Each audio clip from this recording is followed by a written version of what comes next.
It's a nation on a knife edge. They shout out their anger and put their lives on the line and lose, as some of these Thais did in weekend clashes. But when it comes to arguably the most important issue in this troubled place, the silence is deafening. I'm not ready to discuss this, because it's a private matter, Tonight, the great untold story of Thailand. The Achilles heel of monarchies is succession.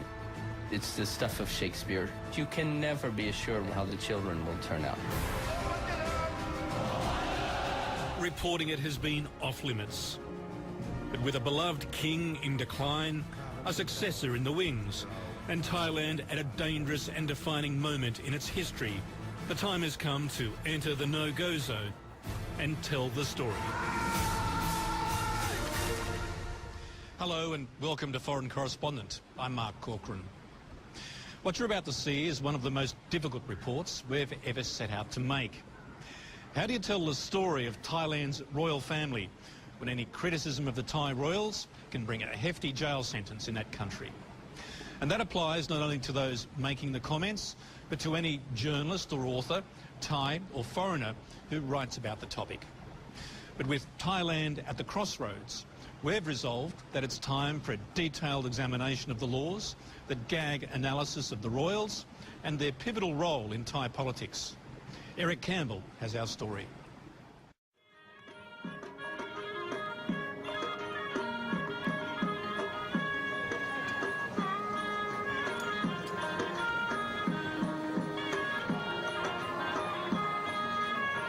It has been a long goodbye. For months now, Thais have waited outside this hospital, praying their old king lives on. มา6 โมงเช้าถึง 3 ทุ่มทุกวันฝนตกก็ต้องเฝ้าอย่างเงี้ยค่ะ King Bhumibol has been on the throne for 64 years. He's the world's longest-serving monarch and the only king most Thais have ever known.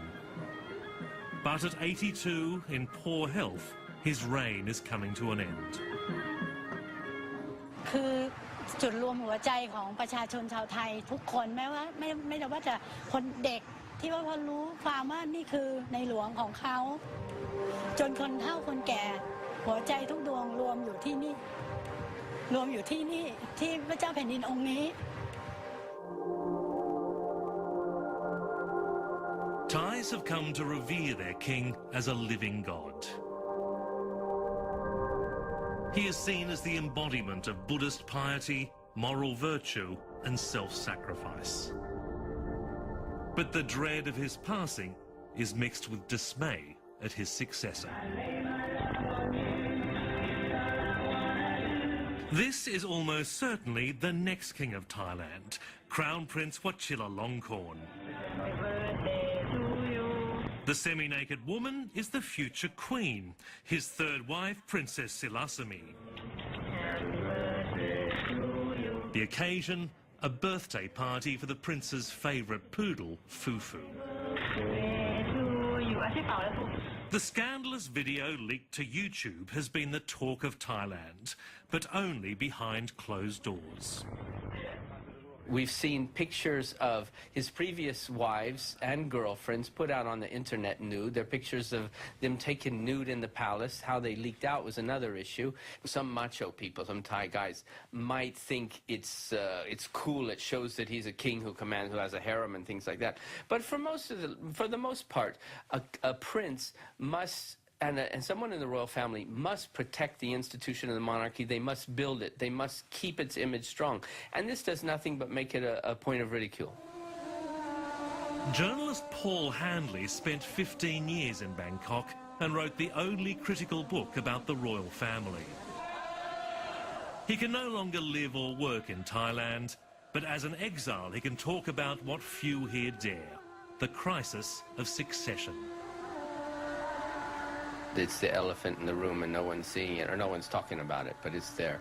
Behind all the political fighting for the past 3-4 years is the issue of succession. Because succession is all about managing the country in the future, and no one's sure how it's going to happen, and everyone's concerned that the designated successor is not fit to stand as king.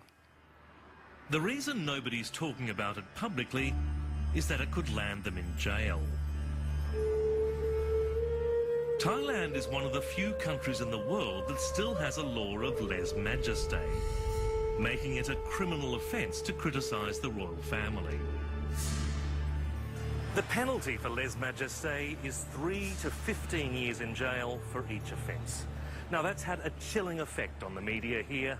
Thai and foreign journalists have avoided the issue, even though the role of the monarchy is so central to Thailand's future.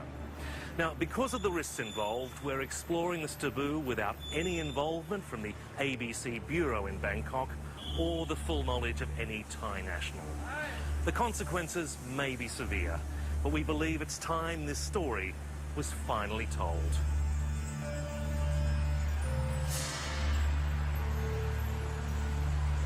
This is a dangerous time for Thailand.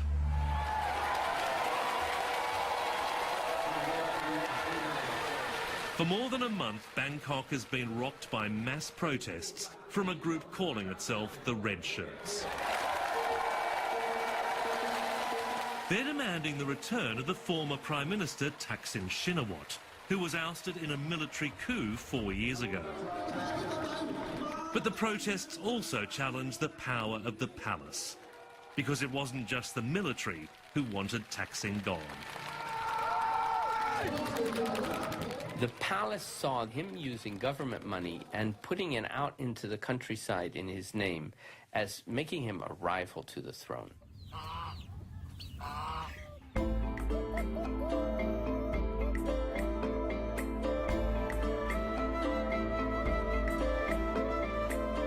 Before Thaksin, the king was the only hero of the rural poor. This is the northeast region of Isan. Small farmers like May Do have always adorned their homes with portraits of the king. นายหลวงนี่นะคะท่านน่ะโดนพายุหรือที่ไหนแล้งเนี่ยท่านจะไปทำเขียนไปทำอะไรให้น้ำตกไปทำน้ำให้คนยากคนจนได้ปลูกผักปลูกพืชผลและผักรากไม้แล้วก็ที่ไหนแห้งแล้งท่านก็ไปทำให้มีน้ำมีบ่อมีอะไรขุดบ่ออย่างเงี้ยแหละค่ะพอเสื้อแดงทำอะไรก็ผิด But Maydu has also become a local organiser for the Red Shirts. In March, her entire village made the 6-hour drive to Bangkok to demand Thaksin be reinstated as Prime Minister. ทักษิณเนี่ยนะคะเขาดีอะไรเขาเข้าถึงประชาชนค่ะอยากให้ทักษิณกลับมาค่ะประชาชนจะได้ร่มเย็นเป็นสุขเศรษฐกิจจะดีขึ้นกว่านี้ค่ะ In Thaksin's 5 years in power, he showered the rural and urban poor with social handouts and development projects. มาเลยมาเลย Your Royal Highnesses. The telecoms billionaire also feathered his own nest with questionable state deals that increased his family wealth. That gave the military a pretext to unseat him. The government and the people of Thailand.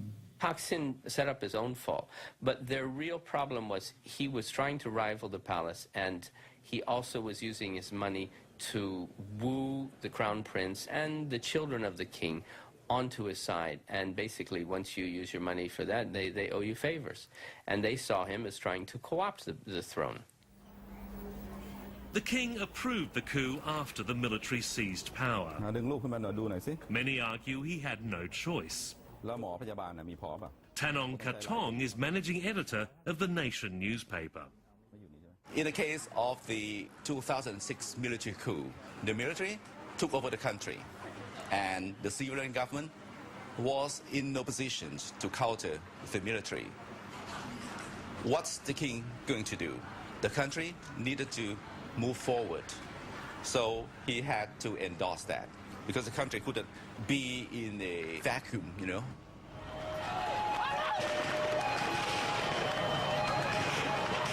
The king has a long history of intervening in politics, most visibly in 1992 during bloody protests against a coup.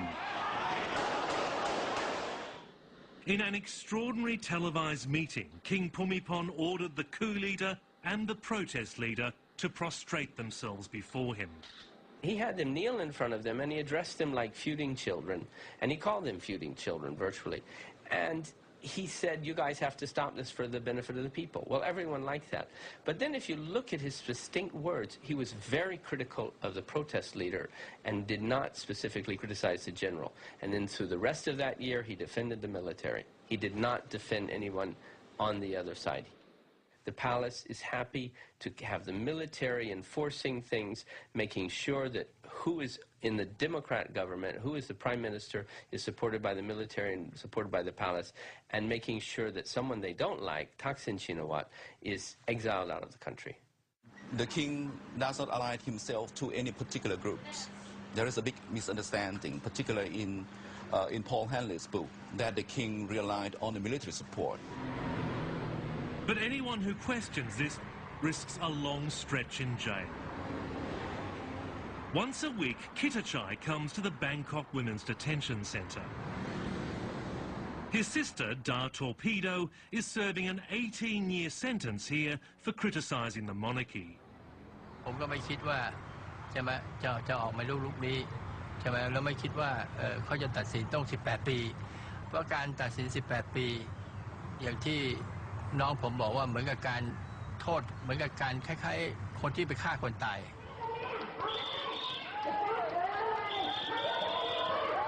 Da Torpedo's crime was suggesting the king damaged democracy by backing the coup. In her speeches, she seemed unstable, but the court sentenced her to 6 years' prison for each of 3 remarks. เขาก็เคารพครับเพราะว่าเขาเติบโตมาจากประเทศในประเทศไทยใช่ไหมแล้วทุกคนก็ต้องเคารพหมดใช่ไหมแต่ผมก็ยังงงอยู่ว่าไอ้คดีอย่างนี้ของต่างประเทศมันจะไม่มี So why does a civilized country jail a woman for 18 years for simply speaking her mind? That's a question that's long troubled Sulak Sivaraksa, a renowned writer and Buddhist scholar. He's a devoted constitutional monarchist, and as he points out, the king himself has criticised the lèse-majesté laws. This law is harmful to the monarchy itself. The king said so himself. He said anybody breaking the chart of lèse-majesté is harming him personally and undermine the monarchy.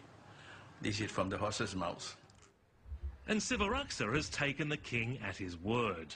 He's written a series of pamphlets offering what he believes is constructive criticism of the monarchy and the king's advisory body, the Privy Council. The king has never charged him with lèse-majesté, but police and politicians have. This is the irony of this country.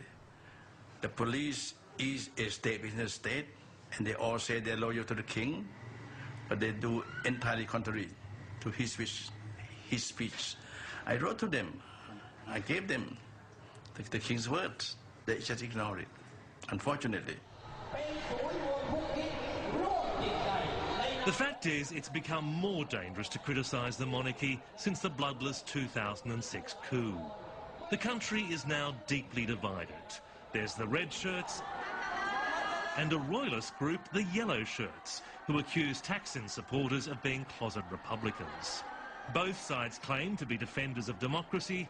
Both sides insist they support the king.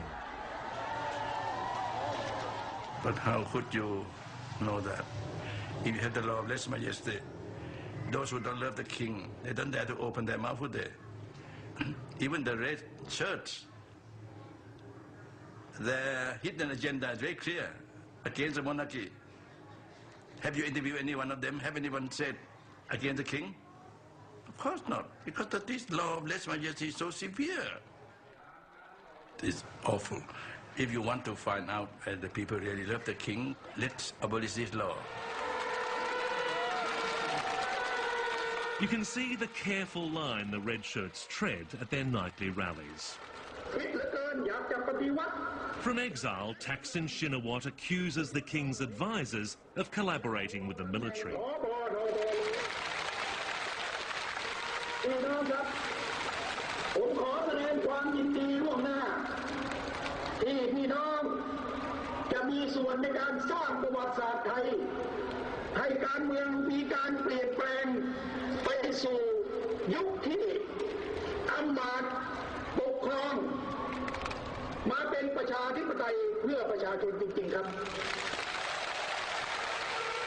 But he's careful to distinguish between the king and his advisers.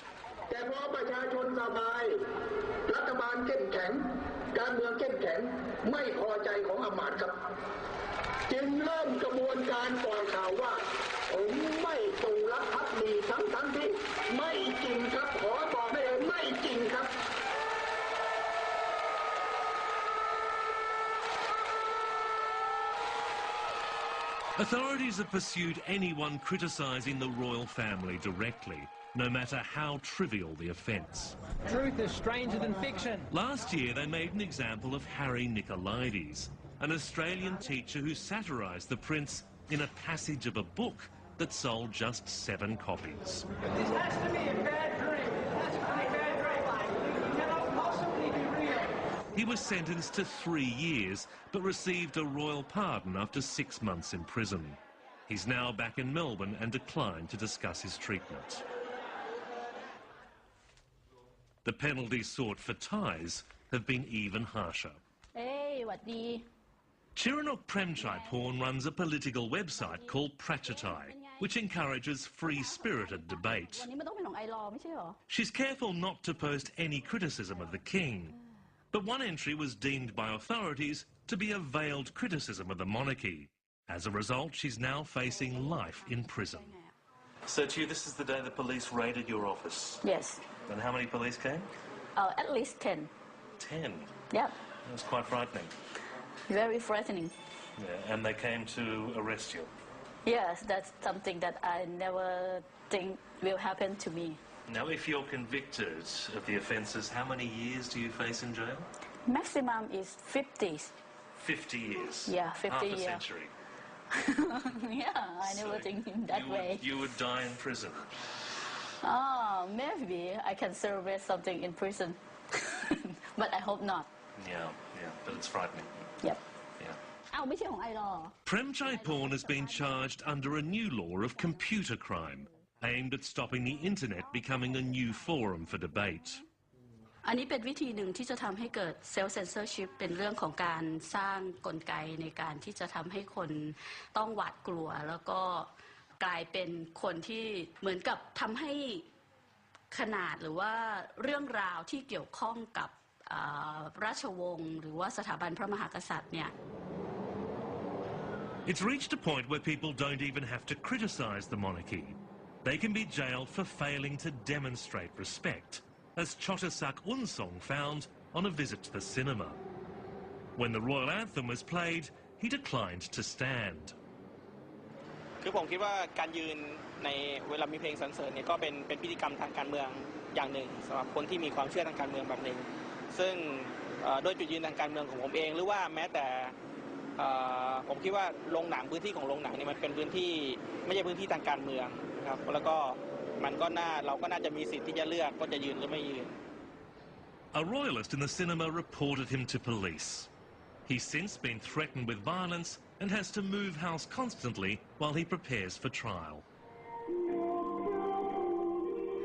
คือต่อจากคำถามที่เมื่อกี้ที่ถามว่าสิ่งที่ผมทำเนี่ยผมคิดว่าเป็นการผิดหรือเปล่าหรือดูถูกหรือเปล่านี่คือผมคิดว่าไม่ผิดแล้วแต่ว่าปัญหามันอยู่ที่ว่ามันมีคนกลุ่มหนึ่งที่รักในหลวงจริงจะมากจะน้อยเนี่ยผมจะไม่พูดว่ามากนะหรือเป็นคนผมจะไม่พูดว่าเป็นคนส่วนใหญ่แต่มีคนกลุ่มหนึ่งที่รักในหลวงจริงปัญหาก็คือสังคมไทยมันถูกปั่นจนไม่ต้องถึงกับดูถูกในหลวงอ่ะแค่ไม่ได้แสดงความรักหรืออะไรเงี้ยก็กลายเป็นความผิดแล้วอะไรเงี้ยในสายตาของคนเหล่านั้น But the Lèse Majesté law has strong supporters, even in the media.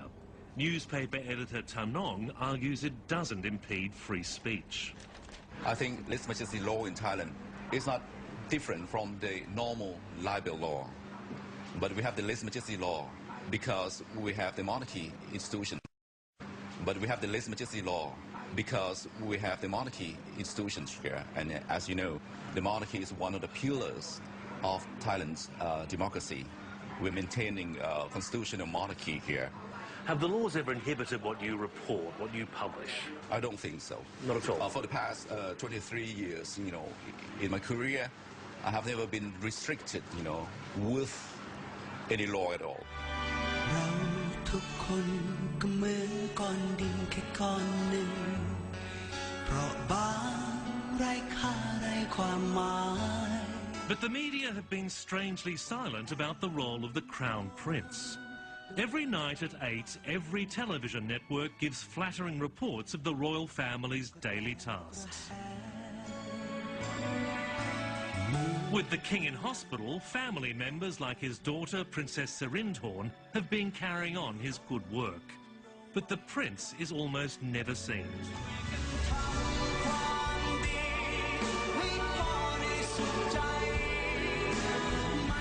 His son is nothing like him. His son doesn't have the record or interest of serving the people, of taking care of the poor people, effective or not, from his father.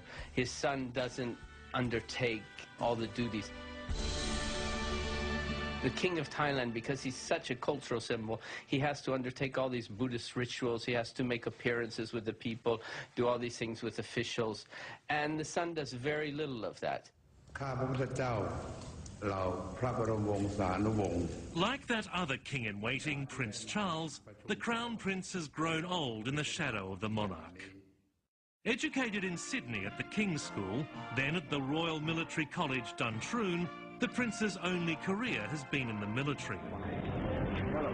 Now, at 57, his main legacy is scandal. Everyone in Thailand has heard the rumors, has heard the stories, and many of them true, about the son's misbehavior. To give an example, he's on his third wife, he's thrown out the first two, and even though he's married to the third one last year, he was seen running around Germany with a stewardess. This is not someone who actually is trying to protect the image of the monarchy. The Crown Prince is not held in the same regard. I think any thinking person would concede that. Why is no criticism published of the Crown Prince? I'm not sure about that. But yes, you can read that, in the blogs. I don't know. But not in your newspaper? Normally we don't report about that. Why not? I don't know. Maybe it's part of the tradition. Because we have lots of things to write. But it is a fact. There is a video that shows the future Queen naked in front of palace servants. That's something you haven't reported. No, I'm not. I'm not ready to discuss this. Yeah, because it's a private matter. Yeah.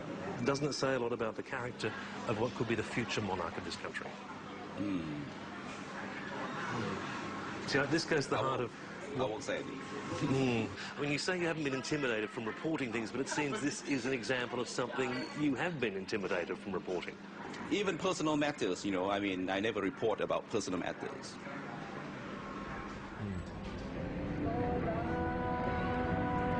At 77, Sivaraksa is not about to change his ways. He's again facing charges that could see him jailed until the age of 100. But he insists dissent is a duty. The monarchy is like the trees. You must preserve it. You must get rid of the white ant, get rid of the bad branches, and try to, give manure and so on to keep it healthy. But you should not adore the tree. You should not worship the tree. You see, the tree is useful. That's likewise the monarchy is useful, provided it is constitutional, under the law, under the people's guidance, under morality, with moral courage. The carefully crafted reputation of King Phumipon, protected by lèse-majesté, has strengthened the monarchy immeasurably. But the high standards he has set risk disaster for succession.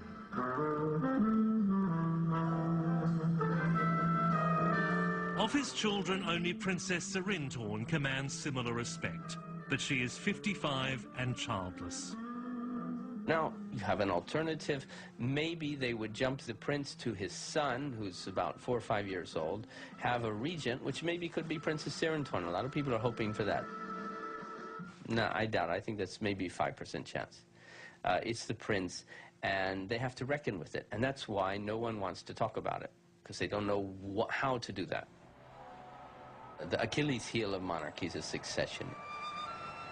In all history, in monarchies everywhere, it's the stuff of Shakespeare. It's the stuff of the Roman Empire.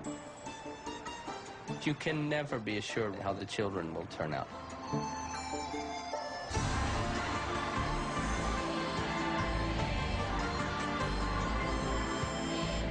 All Thais wish their king a long life. But mortal reality is creeping closer to this idealized monarchy as tensions grow between Thailand's old elite and its flawed democracy. It will take more than lèse-majesté to keep harmony in this troubled kingdom.